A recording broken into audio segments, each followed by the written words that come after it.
आपण रोज इथून शाळा सुटल्यानंतर ज्या घरी आपण जातो, घरी गेल्यानंतर वडिलांना वडील म्हणतो, भावाला भाऊ म्हणतो, आईला आई म्हणतो.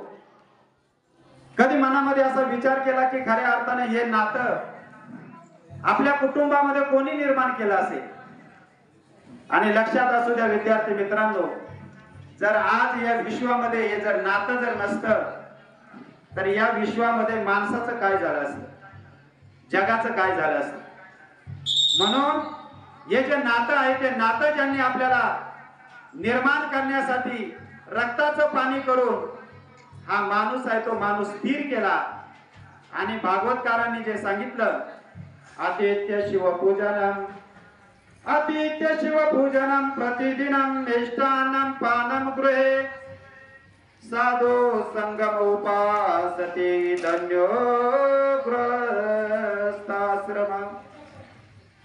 जगामध्ये सर्वात श्रेष्ठ जर काय असेल तर गृहस्थ आश्रम आहे. आपल्याकडे 4 आश्रम आहे. एक ब्रह्मचारी आश्रम आहे, एक वानप्रस्थ आहे, एक संन्यास आहे आणि 4था गृहस्थ आश्रम आहे. या 4ही आश्रमामध्ये जर श्रेष्ठ जर कोणता आश्रम असेल तर तो गृहस्थ आश्रम आहे.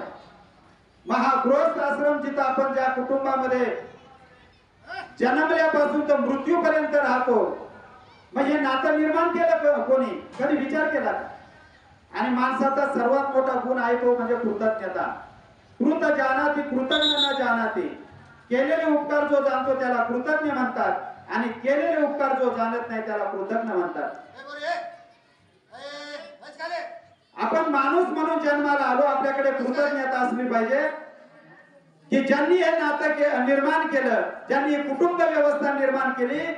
आणि घरी गेल्यानंतर आईला आई, वडिलांना वडील, भावाला भाऊ, बहिणीला बहीण असं जे आपण म्हणतो, हे नातं ज्यांनी निर्माण केलं ते म्हणजे आहे ऋषीमुनी संत. आणि त्यांची आठवण या सणाच्या निमित्तानं झाली पाहिजे की तुमच्यामुळे आज मी भावाला भाऊ, बहिणीला बहीण, वडिलांना वडील, आईला आई म्हणतो. मग या कुटुंबामध्ये सर्वात पवित्र नातं जर असेल तर भाऊ आणि बहिणीचं आहे. भाऊ बहिणीला बहीण भावाला ज्या वेळेस ओवाळते, तिलक करते बघा. तिलक कुठे लावते? डोक्याला लावते. पायाला लावते का? डोक्याला लावते. माणसाला बदलायचं असेल तर आपली बुद्धी बदलली पाहिजे. काय बदलली पाहिजे? बुद्धी.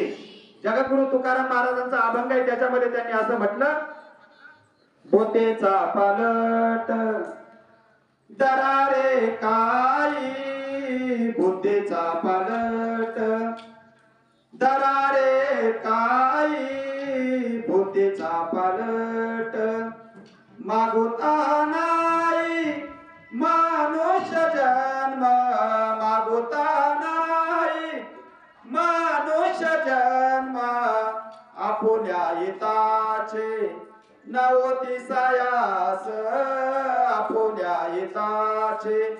जीवन बदलावायचं असेल तर बुद्धी बदलली पाहिजे. म्हणून माझ्या भावाची बुद्धी बदलली पाहिजे की या जगामध्ये माझ्यासारख्या अनंत ज्या भगिनी आहेत त्यांच्याकडे बहिणीच्या दृष्टीने मी बघेन.